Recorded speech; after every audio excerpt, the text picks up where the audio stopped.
واقعی ہمیں گھر صاف کرنے کی ضرورت ہے کیا؟ گھر صاف کرنے کی اشد ضرورت ہے. گھر کی صفائی اتنی اہم ہے.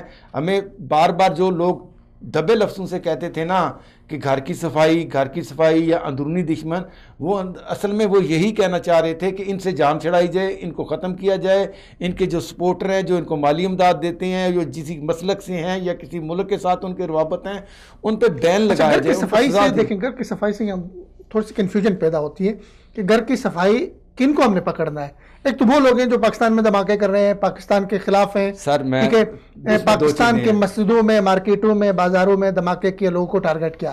ایک دوسرے وہ طبقات ہیں جو فرقہ وارانہ سرگرمیوں میں ملوث ہیں. لیکن کچھ ایسے بھی ہیں جو پاکستان میں کشمیر کے پشتیبان ہیں، جو پاکستان کی عدالتوں نے ان کو بری کیا ہوا ہے.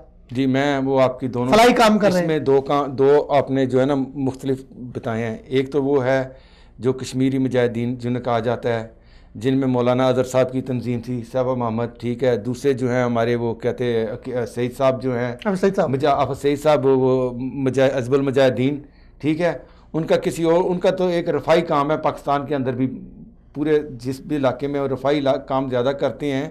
تو وہ ظاہر ہے جو کشمیر کے اندر جو لوگ لڑ رہے ہیں یا کشمیری ہیں، وہ ٹیررسٹ نہیں ہے، دہشت گرد نہیں ہے، وہ حریت پسند ہیں. وہ اپنے حقوق کے لیے لڑ رہے ہیں. حقوق کے لیے لڑنا، فریڈم فائٹر وہ حریت پسند ہے نا، وہ فریڈم فائٹر ہیں. اور یہ دہشت گرد وہ ہوتا ہے جو کسی ملک کی کسی جگہ کو نقصان پہنچانا. کیونکہ کشمیر ایک ایسا علاقہ ہے جس کا عالمی، یہ اقوام متحدہ میں ہے، خود بھارت اس کو کیس کو لے کے گیا ہوا ہے. کشمیر کی سپریم کورٹ نے کہا ہوا ہے کہ یہ کشمیر بھارت کا حصہ نہیں ہے.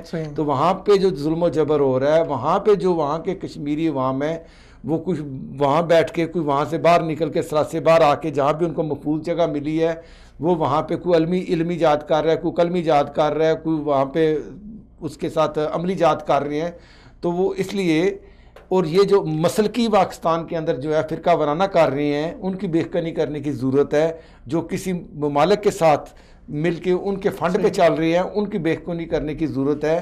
یا جو کسی وجہ سے پیچھے جو بنی تھی تنظیمیں، وہ کشمیر ادھر اپنے افغانستان کے لیے، اب ان کے امن امان ہو گیا، اب ان کو بھی ختم ہو جانا چاہیے. ان کی بھی ساتھ جو ہے وہ تدارک کرنا چاہیے. اس کے اوپر جو تسلسل رکھا جائے، اس کو ٹمپریری نہ کیا جائے کہ حالات ٹھیک ہوتے یہ ختم ہو جائے یا چھوڑ دیا جائے. یہ پاکستان کی اپنی فلاح کے لیے بھی ہے، سب کی فلاح کے لیے. اس کے اوپر بڑی جو ہے نا ایک ذمہ داری کے ساتھ اس کو ختم کیا جائے تو پاکستان معاشی طور پہ بھی بہت بڑی ترقی کرے گا انشاءاللہ.